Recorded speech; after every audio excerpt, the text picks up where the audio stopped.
Assalamualaikum warahmatullahi wabarakatuh. Innal hamdalillah nahmaduhu wa nasta'inuhu wa nastaghfiruh wa na'udzu billahi ta'ala min shururi anfusina wa min sayyiati a'malina. Man yahdihillahu fala mudilla lahu wa man yudlil fala hadiya lahu. Wa asyhadu an la ilaha illallah wahdahu la syarika lahu wa asyhadu anna Muhammadan abduhu wa rasuluh. Ya ayyuhalladzina amanu taqullaha haqqa tuqatih wa la tamutunna illa wa antum muslimun. Ya ayyuhan nasu taqu rabbakumul ladzi khalaqakum min nafsin wahidah wa khalaqa minha zawjaha wa batha minhuma rijalan katsiran wa nisaa'a wattaqullaha alladzi tasaaluna bihi wal arham innallaha kana 'alaikum raqiba.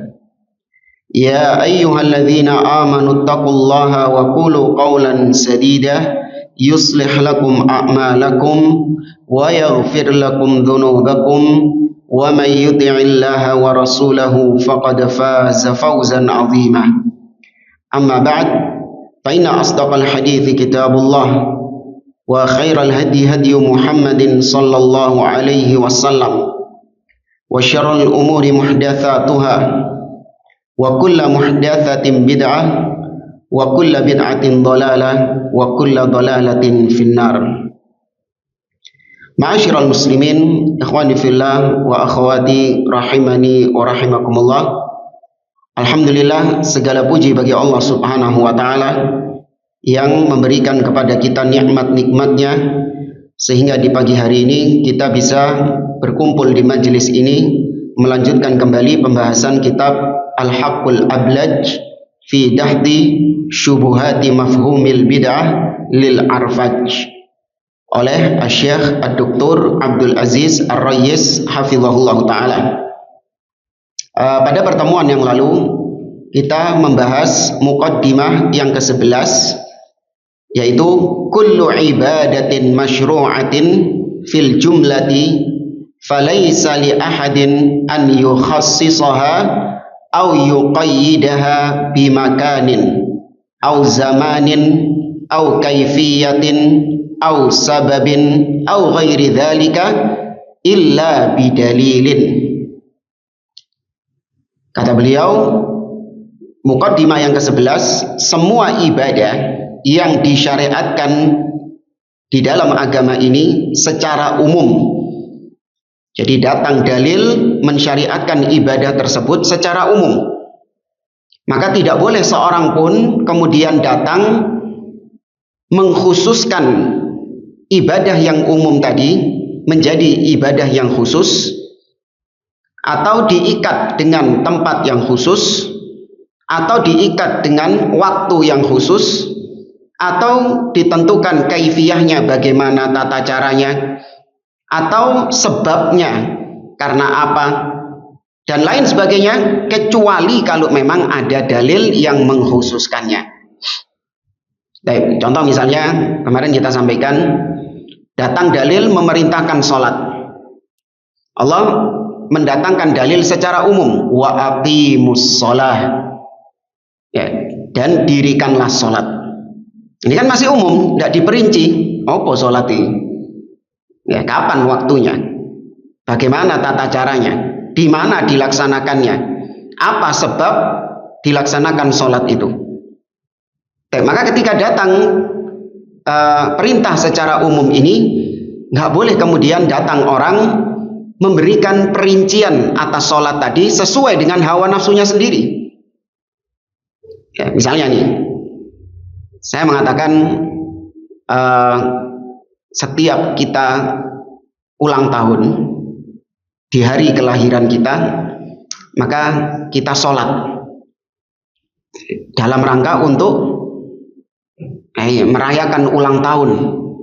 Ya, daripada tiup lilin, kan gitu kan pikirannya orang-orang, daripada tiup lilin atau pakai kue tart, ya mending kita ganti dengan ibadah, yaitu dengan sholat dalam rangka karena ini adalah ulang tahun, ya ulang tahun saya. Ketika ditanya, ya, apa dalilnya kau melaksanakan itu? Maka dia mendatangkan dalil secara umum, wa aqimus shalah. Tuh, sholat kok Allah memerintahkan kita sholat di dalam Al-Quran, kok inti melarang? Ya. Maka ini yang dimaksud sama beliau. Kita dapati ada orang-orang di zaman sekarang yang berdalil dengan dalil umum untuk melegalkan kebid'ahannya, di mana dia menentukan dengan seenak udele dewe, ya, tata cara ibadah tersebut, waktu dilaksanakannya, kemudian tempatnya di mana, ya, dan yang lainnya. Nah, kalau kita mengatakan, Allah mengatakan wa aqimus shalah, dan dirikanlah sholat. Ya, kemudian kita tentukan sholatnya itu subuh, duhur, asar, maghrib, isya. Kemudian jumlahnya, bilangannya, subuh 2 rakaat, duhur 4, asar 4, maghrib 3, isya 4. Ya, dilaksanakan di masjid, ya, di waktu subuh ketika terbitnya fajar, ya, kemudian duhur ketika zawal, dan seterusnya. Itu ditentukan kan rincian-rinciannya. Nah, kalau yang kedua tadi boleh nggak? Nah, kenapa kok boleh? Ada dalil, baru boleh dikhususkan. Ya. Nah, ini berkaitan dengan akhir tahun ini kira-kira apa?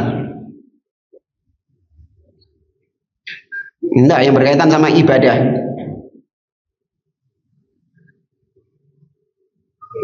Kita dapati sebagian orang mengadakan qiyamul lail di malam pergantian tahun. Ya, sholat malam di malam pergantian tahun. Kita katakan ini adalah sholat yang bid'ah. Ya, kenapa bid'ah? Karena pelakunya mengkhususkan sholat tertentu di waktu tertentu tanpa ada dalil.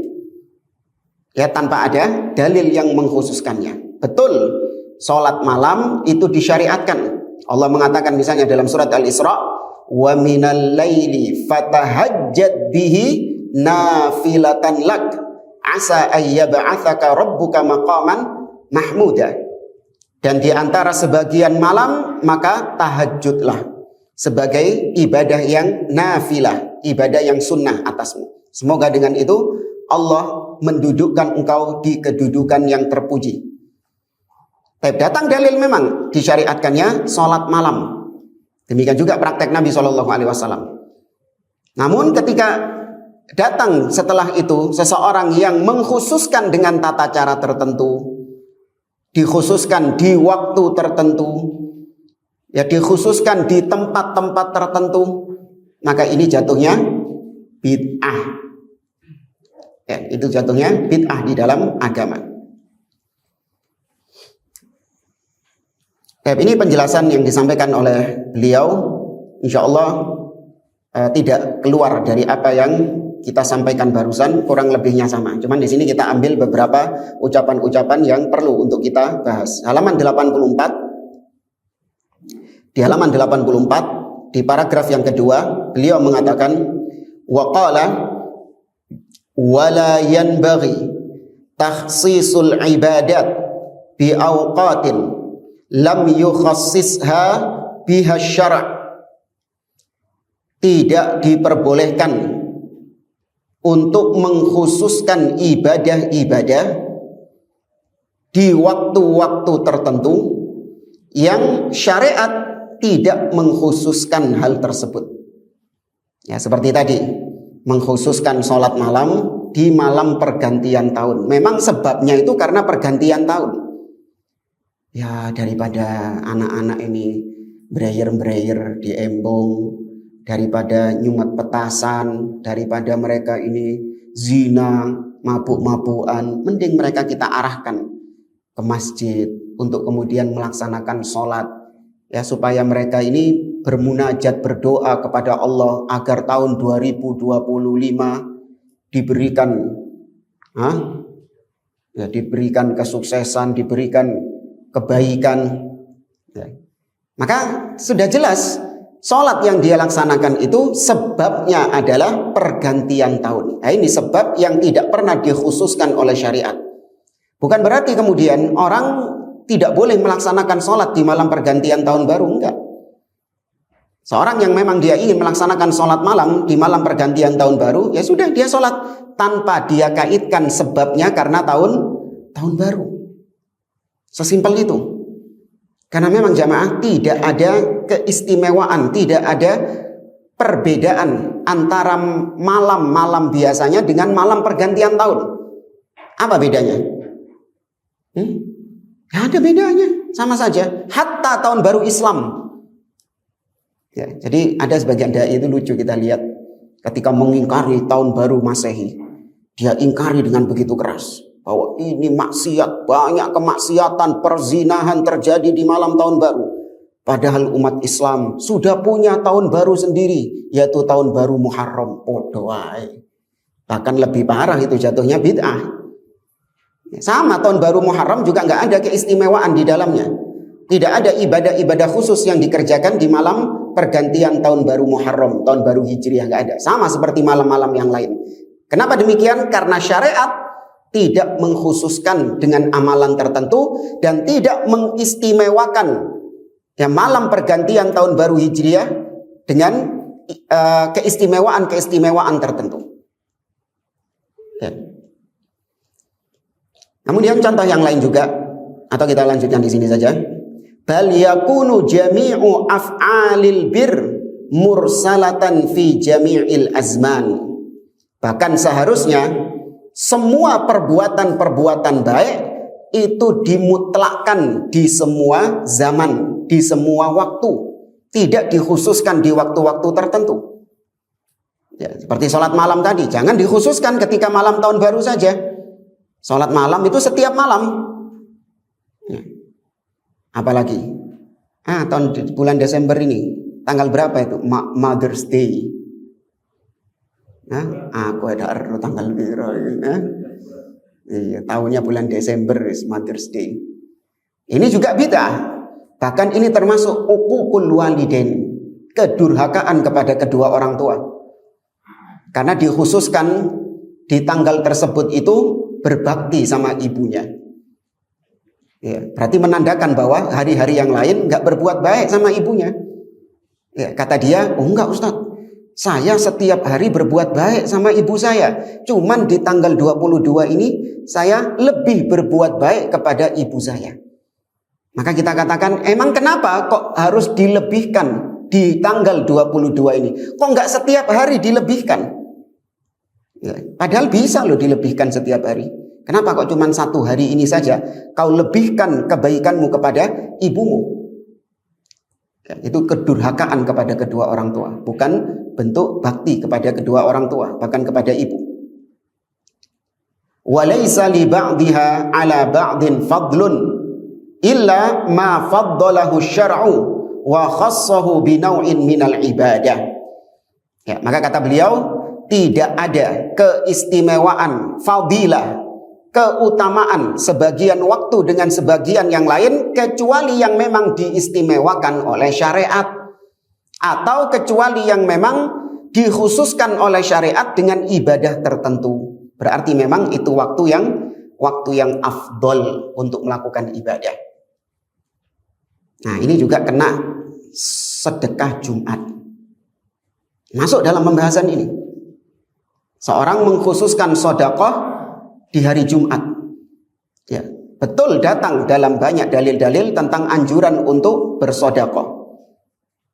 Ya, datang banyak dalil-dalil kaum muslimin mengeluarkan hartanya untuk mensedekahkan hartanya. Ya, tapi dalilnya secara umum. Kemudian datang orang mengkhususkan ya, sedekah di hari Jumat. Pasti ada keyakinan yang mendorong dia. Apa? Dia merasa dan meyakini bahwa sedekah yang dia keluarkan di hari Jumat lebih afdol daripada hari-hari yang lain. Hati dalil. Datangkan dalilnya. Kalau sedekah di hari Jumat, dikhususkan di hari Jumat, itu lebih afdol daripada sedekah di hari-hari yang lain. Ternyata nggak ada dalilnya. Ya, Ustadz, kan hari Jumat itu adalah hari yang mulia.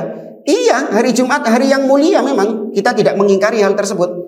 Tapi apakah kemuliaan hari Jumat itu berdampak pada mengkhususkan ibadah-ibadah seenaknya sendiri dengan alasan hari Jumat adalah hari yang mulia.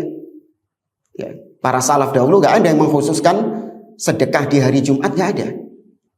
Ya, mereka sodakoh di kapanpun, kapan mereka memiliki harta mereka sodakohkan. Kecuali yang memang ada waktu-waktu tertentu di mana Nabi SAW mengkhususkan waktu tersebut untuk bersodakoh. Contoh misalnya ketika terjadi gerhana, Nabi SAW menganjurkan untuk sholat gerhana. Kemudian Nabi memerintahkan fakabbiru, banyak-banyak bertakbir ketika gerhana. Watasodaku, dan bersodakohlah. Maka ketika sholat gerhana, kemudian kita sengaja sodakoh dengan sebab karena sedang terjadi gerhana, boleh nggak? Boleh, ada dalil yang mengikat hal itu. Tapi kalau hari Jumat apa? Nggak ada. Oh ya sudah Ustadz, kalau gitu hari Jumat saya loncati saja, nggak sodakoh. Nah ini salah juga. Iya, di Senin sodako, Selasa sodako, Rebu, Kemis sodako, Jumat rei gak sodako, gak oleh jari Ustadz, gagal paham.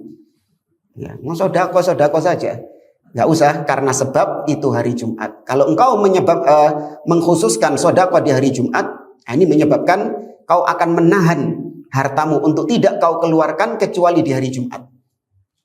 Ya, hari Kemis gak ditokno, gak dikeluarkan hartanya. Kenapa? Mending meneyai. Apa pahalanya luwih akeh. Ya, pahalanya lebih banyak, lebih afdol. Padahal mungkin orang-orang miskin, orang-orang fakir yang membutuhkan makan, butuhnya di hari Kamis. Isarno kon luwih sedina tok ae lho. Meneh mangan insyaallah. Nah, ini ya enggak tahu pola pikirnya gimana orang-orang ini. Apalagi yang punya program-program sodako Jumat ini memang yang jualan catering. Iya, supaya laris cateringnya. Dan banyak kemungkaran-kemungkaran yang terjadi karena hal tersebut. Di mana seorang ketika selesai Jumat, bahkan ketika Jumatan, yang dipikirkannya itu bukan bagaimana dia ibadah kepada Allah, bagaimana dia berdoa kepada Allah. Yang dipikirkan apa? Apa menunya hari ini? Ya. Apalagi kalau pas lewat itu ono sing bungkus styrofoam mau. Iki siji dhewe koyo timbangi sing bungkus kertas iki.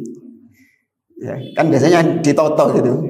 Ono sing bungkus styrofoam, ada yang bungkus kertas biasa. Nah, ini sing styrofoam iki koyo luwe istimewa gitu kan. Opo iku jerone iku? Begitu salam, assalamualaikum warahmatullahi, assalamualaikum warahmatullahi. Apa fenomena yang Anda dapati? Royoan. Mana zikir setelah sholat? Ya ada sudah. Nah, ini ngerusak. Ya bid'ah itu pasti merusak. Ya. Thumma qal falhasil annal mukallaf laysa lahu mansibut takhsis bal dzalika ila syari'. Wa hadhihi kanat sifata ibadati Rasulillah sallallahu alaihi wasallam. Kesimpulannya, seorang yang mukallaf yang sudah mendapatkan beban syariat ini, dia nggak punya bagian sedikit pun untuk mengkhususkan suatu ibadah, nggak. Dia nggak punya andil sedikit pun untuk bisa mengkhususkan suatu ibadah di waktu tertentu, di tempat-tempat tertentu. Ada yang lupa tadi soal tahun baru itu. Ad-du'a akhirus sana wa du'a fi awalis sana. Doa akhir tahun dan doa awal tahun. Awas aja ono sing nge-share. Iya, enggak bulan Muharram, enggak tahun Hijriyah, enggak tahun Masehi. Ketika akhir tahun banyak yang nge-share. Ya, doa akhir tahun dibaca ketika ketika tanggal 31, ketika akhir tahun. Kemudian setelahnya doa awal tahun dibaca langsung setelah pergantian tahun itu tadi. Nah, kemudian rangkaian doanya juga ngarang sendiri, bukan dari Nabi SAW. Meskipun doa-doa tersebut memang ada dalilnya, memang ada riwayatnya dari Nabi SAW, bahkan ayat-ayat Al-Quran. Tapi menyusun doa-doa, rangkaian doa-doa tersebut, kemudian dikhususkan waktunya dibaca ketika akhir tahun dan awal tahun. Kemudian dengan bilangan tertentu sekian kali kulhu, sekian kali kemudian membaca doa Rabbana atina fid dunya hasanah sekian kali, ini mengkhususkan apa yang tidak dikhususkan oleh syariat, itu bid'ah. Oh Ustaz, tapi kondisinya baik Ustaz. Ya. Niat yang baik harus dengan cara yang baik, dan sebaik-baik cara adalah apa yang telah diajarkan oleh Rasul Shallallahu Alaihi Wasallam. Ada lagi apa? Pernah dengar nggak anjuran minum susu putih di awal tahun? Ya, ada dilakukan oleh sebagian orang-orang sufi. Bahwasanya ketika kita berada di awal tahun, kita dianjurkan minum susu putih.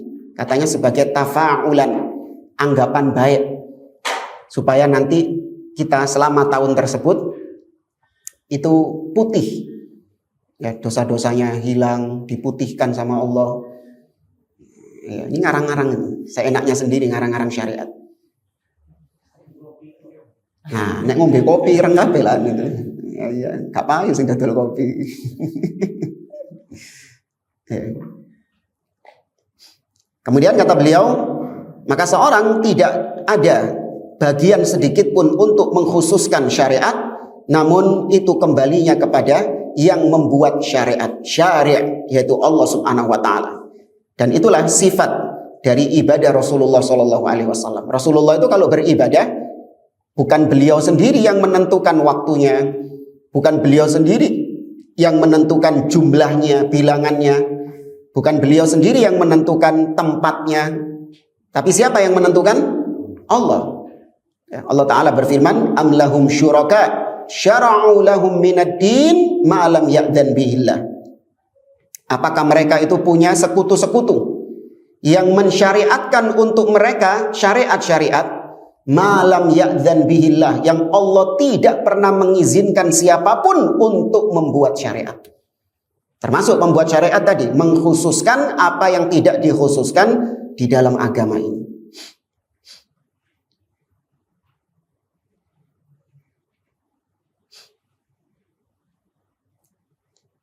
Sebagaimana juga sebagian orang mengkhususkan, sebagaimana sebagian orang mengada-ngadakan hari-hari besar selain dua hari besar, Idul Adha dan Idul Fitr. Di dalam Islam tidak ada hari raya kecuali dua, yaitu Idul Fitr dan Id Al-Adha. Sebagaimana datang dalam riwayat An-Nasai dan juga Abu Dawud dari Anas bin Malik radhiyallahu taala anhu, anna Nabiya sallallahu alaihi wasallam qadiman Madinah. Suatu ketika Nabi ketika hijrah ke Madinah, Nabi sallallahu alaihi wasallam mendapati walahum yaumani yal'abuna fihima. Nabi mendapati para sahabat itu di kota Madinah punya dua hari raya yang mereka bersenang-senang di dua hari itu. Ya, punya dua hari raya yang mereka bersenang-senang di hari raya tersebut. Nabi bertanya kepada mereka, Mahadanil yauman, ini hari raya apa ini? Dua hari raya apa ini? Mereka mengatakan, Kunna nal'ab fihima fil jahiliyah. Iya wahai Rasulullah, kami dulu ketika masa jahiliyah, kami bersenang-senang di dua hari raya ini. Ya, mereka mengkhususkan dengan hari raya tersebut. Maka kemudian Nabi SAW mengatakan, Qad abdalallahu lakum bihima khairan minhuma. Sungguh Allah telah mengganti dua hari raya kalian dengan hari raya yang lebih baik daripada hari raya kalian. Yaumal Adha wa Yaumal Fitri, yaitu hari raya Idul Adha dan hari raya Idul Fitr. Ya, maka nggak boleh kemudian seorang memunculkan Id. Id itu artinya adalah kullu ma ya'udu zamanan wa makanan au makanan maqsudan li dzatihi. Id itu definisinya adalah segala sesuatu yang berulang. Ya, segala sesuatu yang kembali berulang di tiap tahunnya atau tiap pekannya atau tiap bulannya, baik yang berulang itu adalah kalendernya, zaman waktunya, atau tempatnya yang memang dimaksudkan secara khusus hal tersebut. Contoh, seperti misalnya seseorang mengkhususkan tanggal dua shofar, ya, dikhususkan untuk ibadah tertentu. Setiap tahun, setiap 2 shofar dia melakukan ibadah tersebut. Memang yang dimaksudkan adalah tanggal 2 shofar ini. Ya, yang dimaksudkan tujuan dia, niatnya dia memang memperingati tanggal 2 shofar ini. Karena tanggal 2 shofar ini adalah hari jadi kantor kita misalnya, anniversary. Karena tanggal 2 shofar ini adalah hari jadi pernikahan kita misalnya, anniversary. Apabila itu berkaitan dengan ibadah, maka jatuhnya bid'ah. Tapi kalau itu tidak berkaitan dengan ibadah, maka jatuhnya mubah. Iya, tetap dikatakan Id. Tapi kalau itu tidak dikaitkan dengan agama, misalnya ini anniversary, suami istri menikah tanggal 2 shofar tadi, maka setiap tahun tanggal 2 shofar mereka memperingati anniversary pernikahannya. Tapi tidak dengan kaitan agama, entah dengan sholat anniversary lah gitu kan, pengantin ini 2 sholat lagi tanggal 2 shofar, dalam rangka sholat untuk anniversary pernikahan. Ini jatuhnya apa hukumnya tadi? Bid'ah. Nah, kalau misalnya cuman saling memberi hadiah, istri ngasih hadiah ke suami, suami ngasih hadiah ke istri, nggak ada kaitannya sama agama, tapi diniatkan memang tanggal 2 shofar itu dalam rangka anniversary, apa hukumnya? Nah, masyabuh, berarti hukumnya haram. Kalau itu tidak berkaitan, maksiat hukumnya. Kalau itu tidak berkaitan dengan agama. Hatta mungkin cuman makan-makan saja, suami istri. Nah, hari ini tanggal 2 shofar. Pernikahan kita sudah berapa tahun ya? 10 tahun. Perak itu berapa tahun? Selawe. 25 tahun. Maka bagaimana kalau kita makan-makan di restoran yang bagus, restoran yang mewah gitu. Ya. Maka ini meskipun tidak dikaitkan dengan agama, tidak dikaitkan dengan ibadah-ibadah tertentu, hanya sebatas memperingati, itu sudah dikatakan Id. Sudah dikatakan Id. Dan itu maksiat di dalam agama, haram. Karena Nabi melarang para sahabat memiliki hari Id ketika jahiliyah itu, padahal mereka tidak ada kaitannya dengan agama. Tahu ya, hadis tadi itu, para sahabat mengatakan, dulu kami ketika jahiliyah, kami punya 2 hari yang kami gunakan untuk bersenang-senang, bukan untuk ibadah. Tapi Nabi melarang. Allah sudah mengganti hari raya kalian dengan hari raya yang lebih baik, yaitu Idul Fitr dan Idul Adha. Baik. Apa yang kita lakukan sekarang, kajian setiap hari Sabtu kedua dan Sabtu keempat ini, apakah ini termasuk Id juga?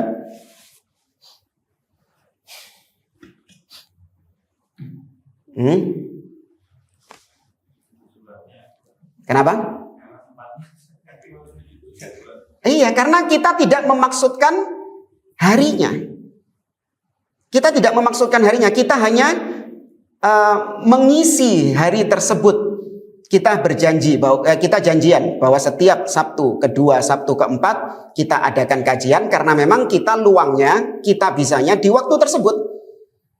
Maka yang kita maksudkan bukan Sabtunya. Enggak. Yang kita maksudkan adalah kita sepakat karena waktu itu adalah waktu yang luang. Mungkin bisa mundur. Ya, kalau mungkin Ustaz, iya Sabtu ternyata banyak yang nggak bisa Ustaz. Ya apa kalau dimundurkan hari Jumat atau dimajukan hari Ahad misalnya? Nggak apa-apa, nggak masalah misalnya. Maka berarti yang dimaksudkan bukan waktunya, bukan zamannya. Beda sama anniversary tadi. Bisa nggak diundur? Nggak bisa. Memang niatnya dia tanggal 2 shofar itu tadi. Memang dia melakukan hal itu karena 2 shofar tadi. Ini berkaitan dengan waktu. Ada yang berkaitan dengan tempat. Memperingati tempat. Seperti yang dilakukan oleh orang-orang kafir ketika tanggal 9/11. Apa 9/11? Ya. Di mana mereka memperingati di tempat runtuhnya gedung tersebut. Setiap tahun mereka memperingati di tempatnya. Ini double berarti. Sak tempate, sak tanggale pisan, sak zamannya juga. Oke. Itu dua. Nah, bagaimana dengan kasus seperti ini misalnya? Kita ini katakanlah pernah berangkat umroh. Di mana waktu kita sama-sama berangkat umroh, kita itu selalu kalau sedang ke Masjidil Haram, kita itu janjian ketemuannya itu biasanya nek orang-orang Indonesia ini di toilet 3. Kumpul di toilet 3 ya. Ada yang pernah tahu toilet 3? Itu sudah tempat legend itu. Orang kalau sudah bilang toilet 3, weruh kabeh misalnya mesti itu. Kita orang-orang yang memang pernah berangkat umroh, dulu setiap kali kita mau berangkat bareng ke Masjidil Haram, kita kumpulnya itu di toilet 3 itu. Maka kemudian kita diberikan kemudahan oleh Allah berangkat umroh lagi di tahun berikutnya. Maka sama, kita kumpul di toilet 3 juga. Apakah ini termasuk di antara Id? Bukan, karena kita hanya memanfaatkan waktu. Kita nggak ada tujuan dengan tempat tersebut. Ya, apa emang toilet 3 ini? Nggak ada yang ingin kita agungkan dari toilet 3 itu, nggak ada. Karena kita memanfaatkan, orang-orang taunya memang toilet 3. Maka kita kumpulnya di situ. Bukan dalam rangka untuk memperingati toilet 3-nya ini tadi. Paham ya maksudnya perbedaannya ya? Nah.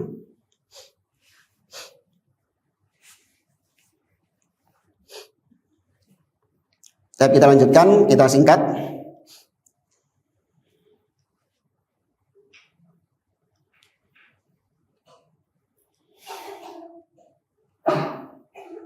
Halaman 85. Qala al-Ba'li, berkata al-Ba'li, wa qarrara Abul Abbas qa'idatan nafi'atan wa hiya annama atlaqahu syari' bi amalin yutlaq musammahu wa wujuduhu wa lam yajuz takdiruhu wa tahdiduhu bi muddatin. Kata al-Ba'li dan Abul Abbas. Abul Abbas ini siapa? Ada yang tahu? Syekhul Islam Ibnu Taimiyah. Ya, Abul Abbas Ahmad bin Abdul Halim nama lengkapnya. Syekhul Islam Ibnu Taimiyah. Syekhul Islam Ibnu Taimiyah telah menetapkan sebuah kaidah yang sangat bermanfaat sekali, yaitu yang berbunyi, apa-apa yang dimutlakkan oleh syariat. Ya, jadi ketika syariat memutlakkan suatu amalan, artinya memutlakkan di sini tidak diikat dengan waktu tertentu, tidak diikat dengan tempat tertentu, tidak diikat dengan kaifiyah tertentu, dimutlakkan. Maka tidak boleh seorang pun untuk menentukannya dengan ketentuan-ketentuan sendiri. Ya, ini kata beliau sudah menjadi kaidah, rumus yang disepakati. Waqala Ibnul Qayyim, di bawahnya berkata Imam Ibnul Qayyim Al-Jauziyah, inna sunnah madat bi karahati ifradi Rajab bisawm. Sesungguhnya sunnah telah berlalu akan dibencinya berpuasa sendirian atau mengkhususkan puasa di bulan Rajab. Wa karahatu ifradi yaumil jum'ah bisawm, atau menyendirikan puasa di hari Jumat, walailatiha bil qiyam, atau menyendirikan malam Jumat dengan sholat malam, saddan lidhari'ati ittikhadhi syar'in, sebagai bentuk tindakan preventif untuk supaya manusia tidak menjadikan mengarang-arang syariat sendiri yang lam ya'dzan bihillah, yang tidak pernah diizinkan oleh Allah Subhanahu wa taala. Min takhsisi zamanin, di mana salah satu bentuk mensyariatkan agama yang tidak pernah Allah izinkan, yaitu mengkhususkan waktu tertentu, au makanin, mengkhususkan tempat tertentu, bima lam yakhussahu bihi, dengan apa-apa yang nggak pernah Allah khususkan hal itu. Fa fi dzalika wuqu'un fima waqa'a fihi ahlul kitab. Itulah yang ahlul kitab terjerumus dalam perkara ini. Perbuatannya ahlul kitab itu. Al-Yahud wan Nasara. Mereka suka mengkhususkan apa yang tidak dikhususkan oleh syariat. Baik, seperti misalnya besok Natal ini jemaah. Kalau Anda lihat dalam syariat mereka, yang bahkan sudah dirubah-rubah sama mereka, tidak pernah didapati ada perintah untuk memperingati hari lahirnya Jesus, hari lahirnya Nabi Isa.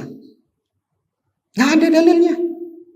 Padahal dalam syariat yang mereka sudah merubah-rubah syariat Injil itu.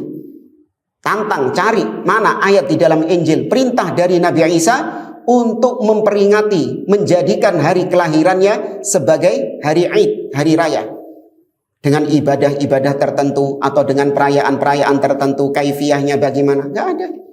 Kemudian datang orang-orang Nasara, kemudian merubah ajaran Nabi Isa, mengarang, menentukan ibadah tertentu. Hari lahirnya Nabi Isa, kaifiyahnya bagaimana? Ya apa kaifiyahnya?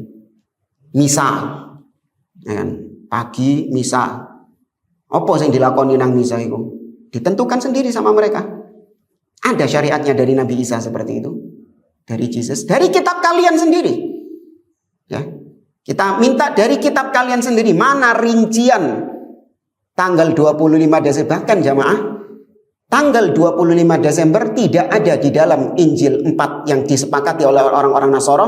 Tidak ada penyebutan 25 Desember sebagai hari lahirnya Nabi Isa. Baik itu di dalam Injil Matius atau Markus, Lukas, Yohanes, 4 Injil yang disepakati oleh orang-orang Nasara, tidak ada yang menyebutkan Nabi Isa lahir tanggal 25 Desember. Ya, apalagi kita akidahnya, Nabi Isa lahir bukan ketika musim dingin. 25 Desember musim dingin. Ya, Nabi Isa lahir musim panas. Ya, lihat ketika Allah bercerita tentang kelahiran Nabi Isa di surah Maryam. Allah Azza wa Jalla mengatakan wa huzzi ilaiki bijid'in nakhlah tusakit alaiki rutaban janiyya. Wahai Maryam, goyangkanlah pohon kurma itu. Niscaya akan berguguran kepadamu kurma yang matang, rutab. Dan kurma tidak akan matang kecuali di musim panas. Nggak ada ceritanya kurma matang di musim dingin, nggak ada. Atos, nggak kena dicokot. Pemane salju. Itu kan gambare pernak-perniknya Natal kan salju, identik sama salju kan biasanya kan. Orang-orangan salju. Kan itu kan atribut-atributnya Natal itu kan. Terus sinterklasnya pakai kereta ambil apa? Rusa atau wedhus? Rusa ya? Ya rusa. Ya. Itu musim dingin, erat kaitannya dengan musim salju. Ya, padahal Nabi Isa sendiri tidak dilahirkan di musim dingin. Bahkan kalau kita tambahkan di sini, kita bawakan dari Injil Yohanes. Di dalam Injil Yohanes, kok Yohanes? Lukas kalau nggak salah. Injil Lukas pasal yang ketiga. Pasal kedua. Injil Lukas pasal kedua ayat yang ke-8. Perhatikan narasinya ya.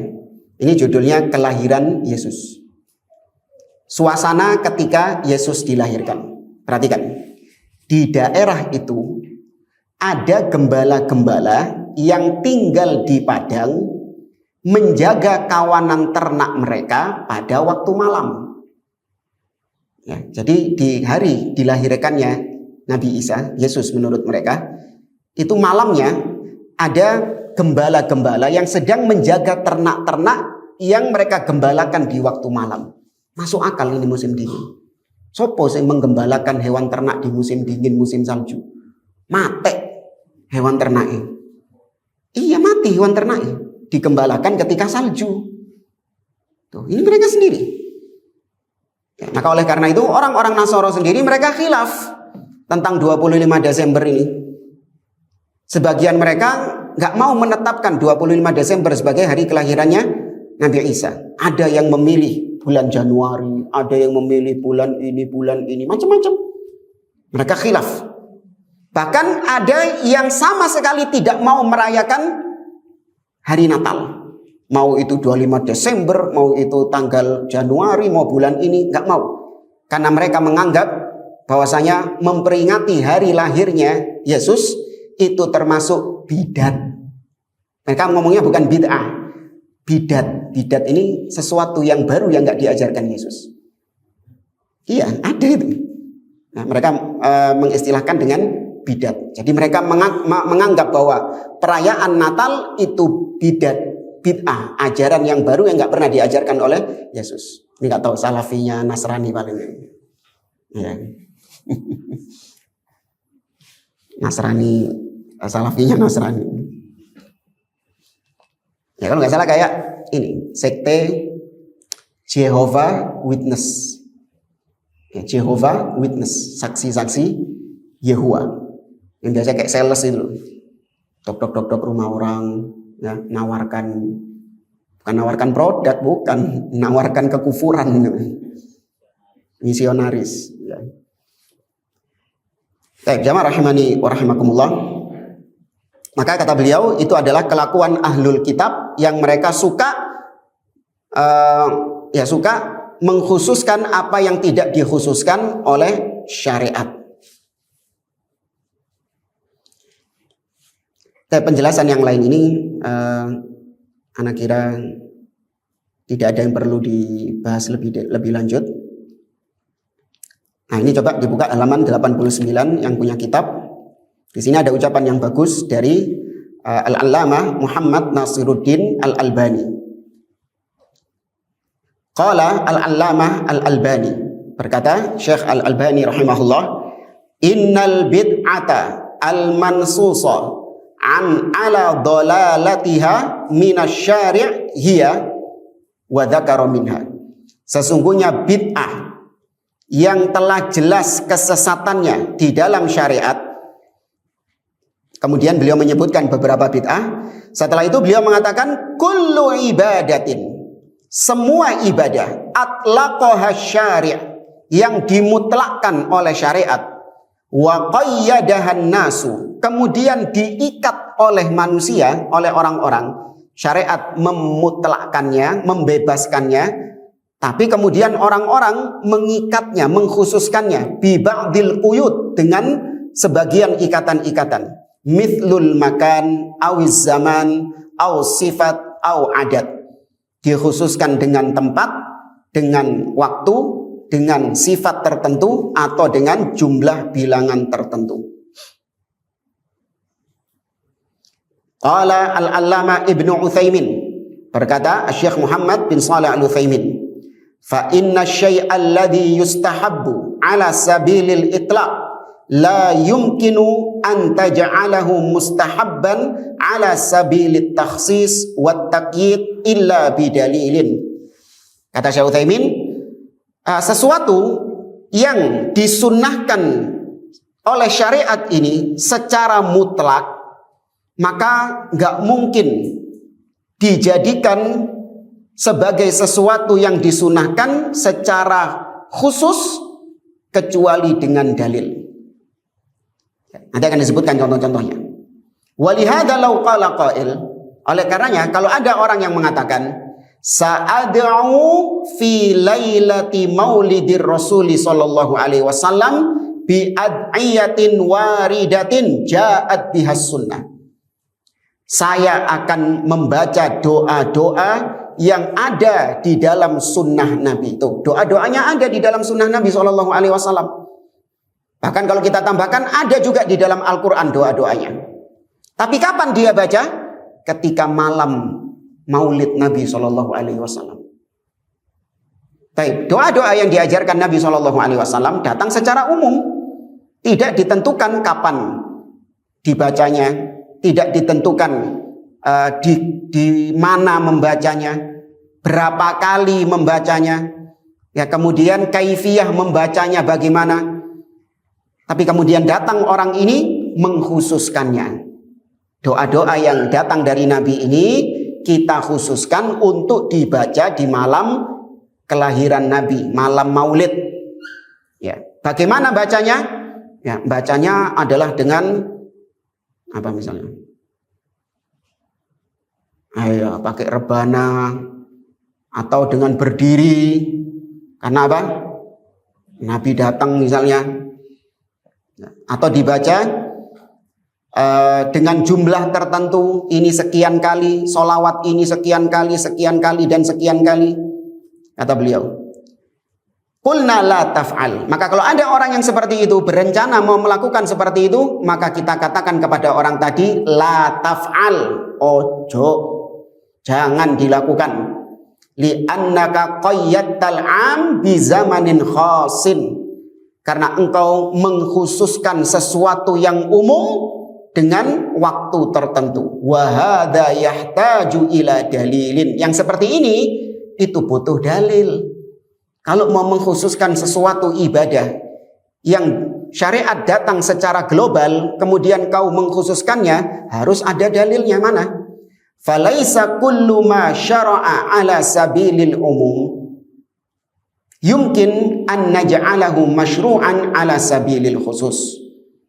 Ya, maka tidak semua ibadah yang datang secara global itu bisa kita jadikan secara khusus. Oke.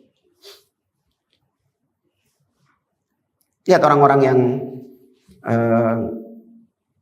solawatan.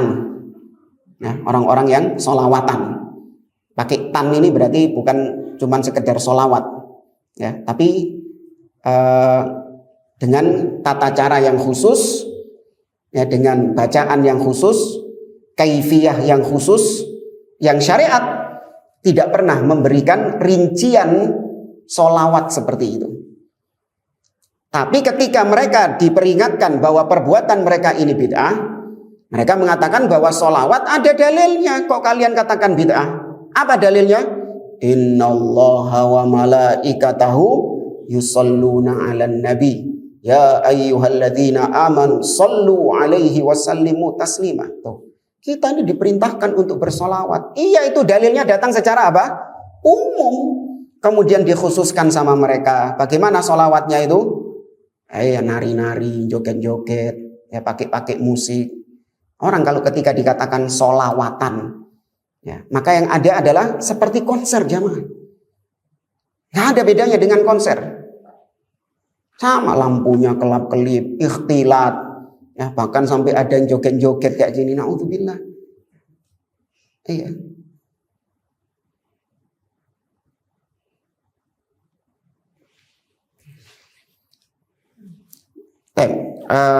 Kemudian halaman 91 kita langsung ke muqaddimah yang terakhir. Muqaddimah yang ke-12. Baru kemudian setelah itu beliau mulai masuk pembahasan bantahan terhadap orang yang bernama Abdul Ilah bin Husain Al-Arfaj. Ya, orang yang bernama Abdul Ilah bin Husain Al-Arfaj. Ini yang dibantah sama Syekh Abdul Aziz Ar-Rayis. Dia bikin buku namanya Mafhum Al-Bid'ah. Ya, memahami bid'ah. Tapi pemahaman bid'ahnya itu bid'ah juga. Gitu loh. Makanya dibantah oleh beliau. Sebelumnya kita baca dulu muqaddimah yang ke-12. Al-muqaddimatut tsaniyatu asyrah. Muqaddimah yang ke-12 judulnya Al-amalu bil am awil mutlaq dunan nadhar ila amalis salaf wa fahmihim fi takhsisihi au taqyidihi min jumlatil bid'ah au bid'ah. Judulnya amalan yang datang secara umum atau secara mutlak, yang diamalkan tanpa melihat bagaimana pengamalannya para salaf, bagaimana prakteknya para salaf, bagaimana para salaf memahami dalil tersebut yang dijadikan landasan sebagai amalan itu, dalam mengkhususkannya atau mengikatnya. Maka perbuatan seperti tadi itu termasuk kategori bid'ah. Makanya para ulama mengatakan fahmus salaf hujjah. Pemahaman para salaf itu adalah hujjah, argumentasi yang kuat. Makanya bantahan kita itu selalu kita tanyakan kepada mereka, apakah para salaf memahami ayat itu seperti yang kalian pahami? Takon ngono ae. Bingung deh. Wah, gitu. Contoh ya misalnya ya. Di antara dalil yang mereka bawa untuk melegalkan peringatan Maulid Nabi SAW adalah ayat tentang anjuran untuk bergembira dengan karunia dan rahmat dari Allah Subhanahu wa taala. Ayat dalam surat Yunus. Allah mengatakan qul bi fadlillahi wa bi rahmatihi fabidzalika falyafrahu huwa khairun mimma yajma'un. Katakanlah dengan karunia Allah dan dengan rahmat dari Allah, maka dengan itu kalian hendaklah bergembira. Itu lebih baik daripada apa yang mereka kumpulkan dari harta. Berarti kita disuruh bergembira dengan rahmat. Nah, sedangkan Nabi Muhammad SAW itu adalah wa ma arsalnaka illa rahmatan lil alamin. Tidaklah kami mengutusmu wahai Muhammad kecuali rahmat bagi semesta alam. Jadi Nabi Muhammad itu rahmat, kita disuruh bergembira dengan apa? Dengan rahmat Allah tadi. Paham pendalilannya? Ya, Nabi Muhammad itu rahmat dari Allah dan kita sama Allah falyafrahu. Kita disuruh bergembira dengan rahmat Allah. Artinya kita bergembira dengan Nabi Muhammad SAW. Maka ini wujud ekspresi kegembiraan kita dengan Nabi Muhammad SAW adalah dengan memperingati Maulid Nabi SAW. Takonono siji ya. Para salaf paham nggak? Tahu nggak ayat itu tadi? Bukan tahu lagi, luwe weruh daripada mereka. Lebih tahu daripada mereka karena mereka saksi. Mereka yang hidup di zaman ketika ayat itu turun. Mereka yang belajar langsung kepada Rasul SAW tentang pemahaman ayat itu. Ya, para salaf itu tahu tentang ayat tersebut, para sahabat. Namun tidak ada satupun di antara mereka yang memahami ayat tadi sebagai perintah untuk memperingati apa? Maulid Nabi SAW. Sekian ribu sahabat, gak ono sing kepikiran kalau itu adalah ayat untuk memperingati Maulid Nabi. Mosok kelewatan siji loro ngono, gak ono sing ngeh ngono lho para sahabat itu. Ya tabiin wes, generasi setelahnya. Tabiut tabiin kalau kayak gitu lebih banyak lagi. Gak ada yang ngeh gitu loh. Padahal mereka sering baca ayat ini, hafal ayat ini. Tapi gak ada satupun di antara mereka yang ngeh kalau itu ternyata perintah untuk memperingati Maulid Nabi SAW. Justru yang ngeh kalau itu adalah ayat untuk Maulid, siapa yang pertama kali mengadakan Maulid? Syiah Rafidhah di abad keempat. Kok bisa ada ibadah yang para sahabat kelewatan, para tabi'in kelewatan, para tabi'ut tabi'in kelewatan, imam yang 4 kelewatan, justru Rafidhah sing oleh. Ajib. Kok bisa ada suatu ibadah, amalan yang terlewatkan generasi emas ini, lewat mereka, lolos. Gak sadar mereka. Sepanjang hidupnya gak pernah sadar kalau ternyata ayat itu adalah ayat untuk memperingati Maulid Nabi. Justru yang sadar, yang dapat hidayah kalau ayat itu adalah peringatan Maulid Nabi, malah siapa? Rafidhah, Syiah Rafidhah, naudzubillah.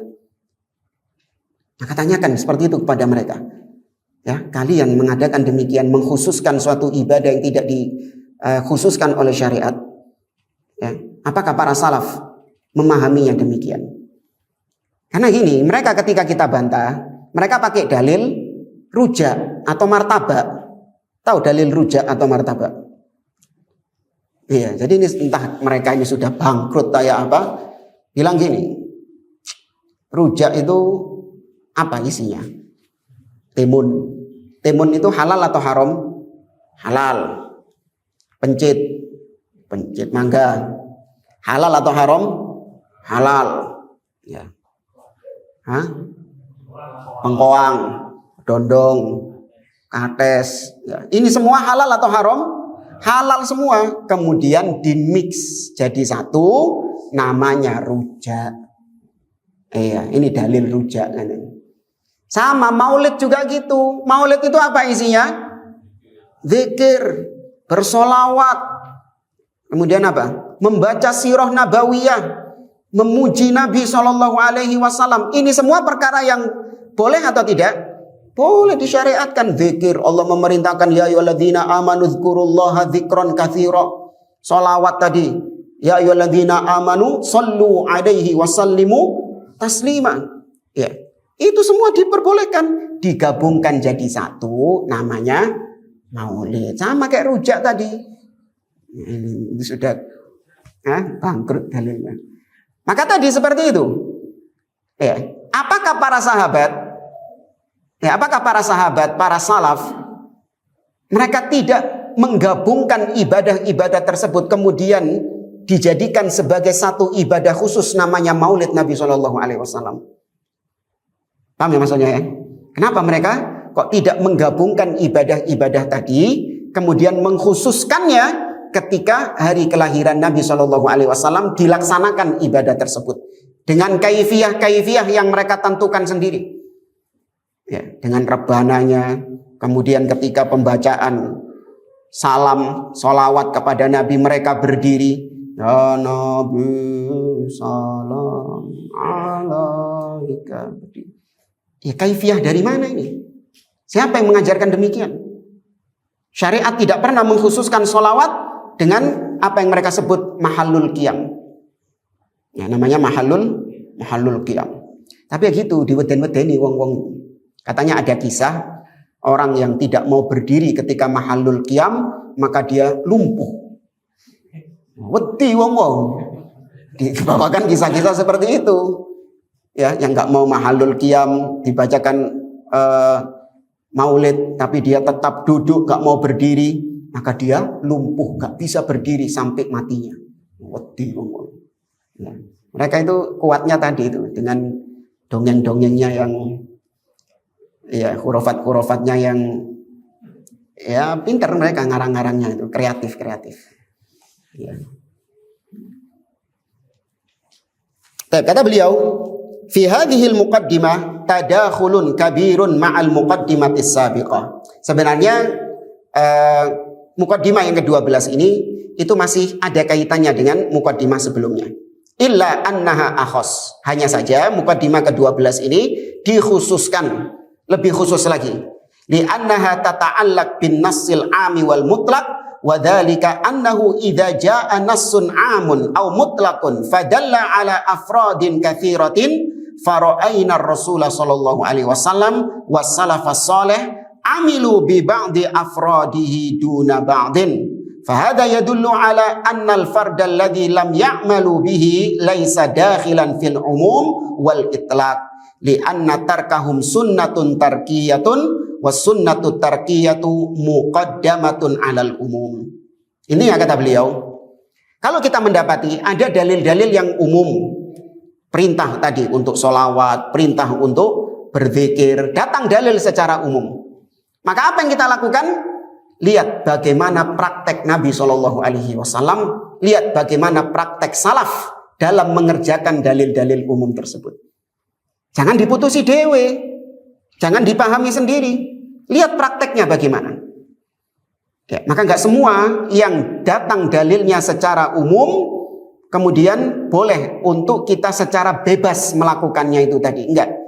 Lihat dulu gimana prakteknya. Sebaliknya juga demikian. Kalau ada dalil yang khusus, jangan kemudian dijadikan umum. Contoh ya, dalil yang khusus tapi dijadikan umum. Seperti apa-apa yang memang khusus buat Nabi SAW. Nabi SAW pernah melewati 2 kuburan.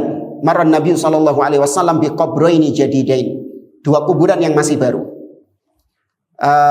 Kemudian kata Nabi, innahuma la yu'adzabani wa ma yu'adzabani fi kabirin. Sesungguhnya 2 orang yang ada di kuburan ini mereka sedang diadab.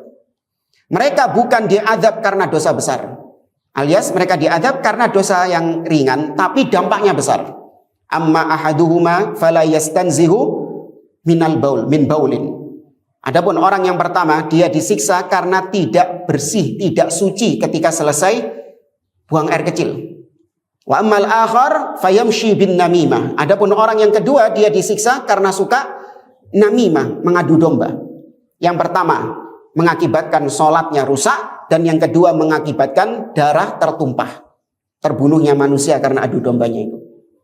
Kemudian fa akhadha jaridatan fasyaqqahuma. Kemudian Nabi mengambil pelepah kurma, kemudian ditugel jadi dua. Kemudian ditancapkan ke dua kuburan tadi. Ketika ditanya oleh para sahabat, fala'allahu yukhaffifu anhuma ma lam yaibasa. Semoga pelepah kurma ini meringankan siksa mereka sepanjang pelepah kurma ini belum kering alias masih basah. Sahih dalilnya. Ada, dipraktekkan oleh Nabi SAW. Datang kemudian orang-orang zaman sekarang kalau ngubur, diapakan? Iya, ditancepin apa biasanya kita lihat itu? Ya ranting apapun, nggak ada ranting kurma, nggak ada pelepah kurma, wis saono ewet. Iya, ditancapkan situ. Kemudian disiram pakai air dan seterusnya, kan kata Nabi sepanjang itu belum kering. Nah, maka dibasahi sama mereka. Ketika ditanya apa dalilnya, ini ada dalilnya. Maka dijawab itu dalilnya khusus. Khusus siapa? Nabi SAW. Kenapa? Coba lihat praktek sahabat. Apakah ada para sahabat? Apakah perbuatan Nabi ini menjadi hal yang diamalkan oleh para sahabat satu dengan yang lain? Nggak ada.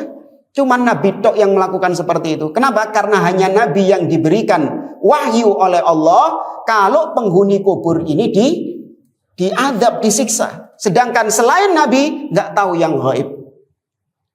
Nggak tahu yang gaib. Nggak tahu apakah kita ketika apakah ada orang yang meninggal, kita nggak tahu apakah dia disiksa mendapatkan azab kubur atau nikmat kubur, kita nggak tahu.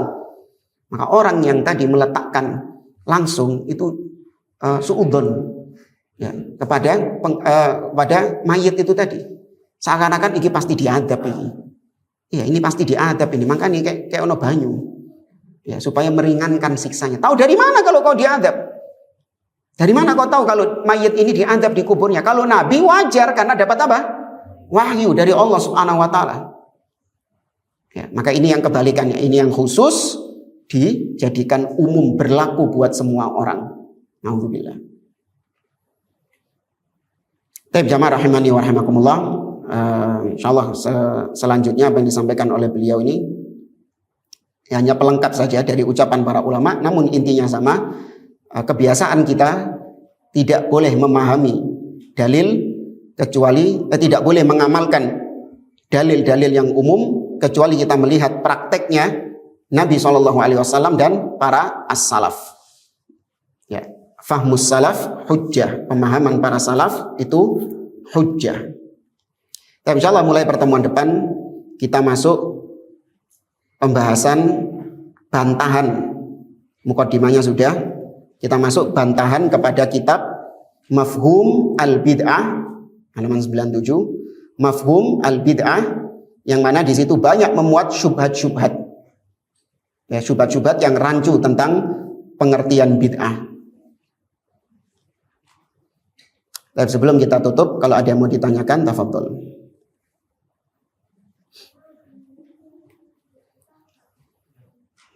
Ya.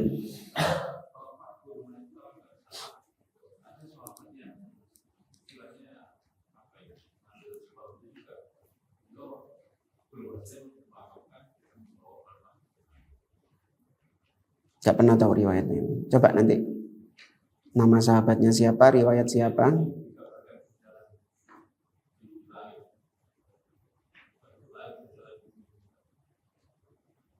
Wallahu a'lam. Coba nanti dicari. Kalaupun memang ada, maka lihat bagaimana penilaian para ulama terhadap hadis tersebut. Ya, kemudian apakah itu menjadi sebuah ijma' yang disepakati oleh para sahabat, atau itu hanya perbuatan ya satu atau dua orang sahabat? Karena kalau cuma perbuatan satu atau dua orang sahabat, sedangkan sahabat yang lain mengingkari, maka itu bukan dalil. Yang dalil itu adalah apanya sahabat? Ijma'. Kalau perbuatan satu dua orang sahabat itu bukan ijma'. Apalagi ada pendapat lain yang menabrak hal tersebut. Ya, makanya kita sering membantah orang-orang yang membolehkan untuk memberontak kepada pemimpin dengan berhujjah perbuatannya siapa?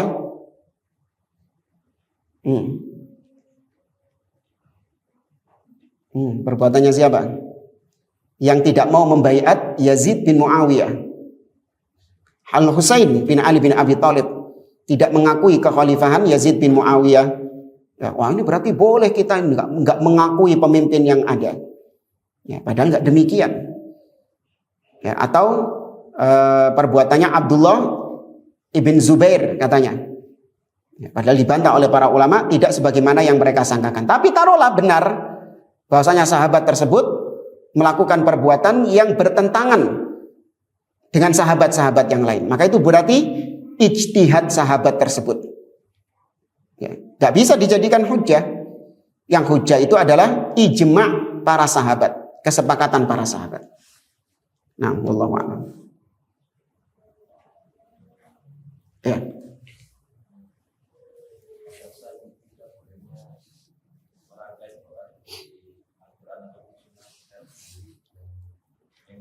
Ya, sesuai dengan yang antum butuhkan.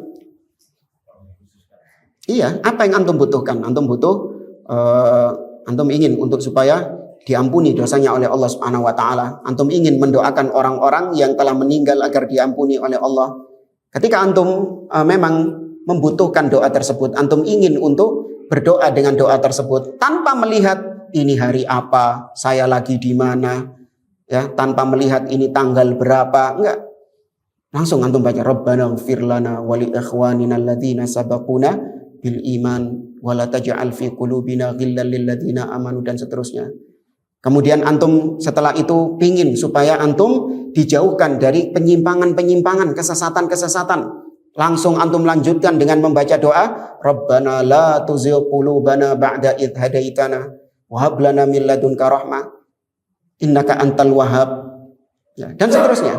Antum ingin supaya setelah itu keluarga antum ya mendapatkan hidayah dari Allah, antum dijadikan sebagai orang yang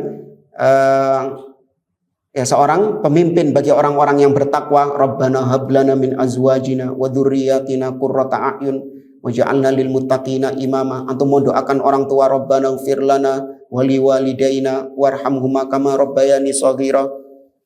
Ini bukan merangkai, tapi memang doa yang diinginkan sesuai dengan apa yang antum butuhkan. Kalau dirangkai tadi, memang yang pertama harus sesuai dengan urutan rangkaian itu tadi. Kemudian terkadang ada bilangan-bilangan yang ditentukan. Ini Rabbana atina fid dunya hasanah sekian kali. Rabbana la tuzigh qulubana sekian kali misalnya. Ini sengaja merangkai rangkaian doa, padahal syariat tidak mengkhususkan hal tersebut. Maka itu yang dikatakan sebagai bid'ah. Harus ada dalilnya. Kalau kita sedang tawaf, ya sedang tawaf di Ka'bah. Kemudian ketika kita berada di sudut yang bernama Rukun Yamani, yaitu sudut sebelum Hajar Aswad. Maka ketika itu kita membaca doa khusus.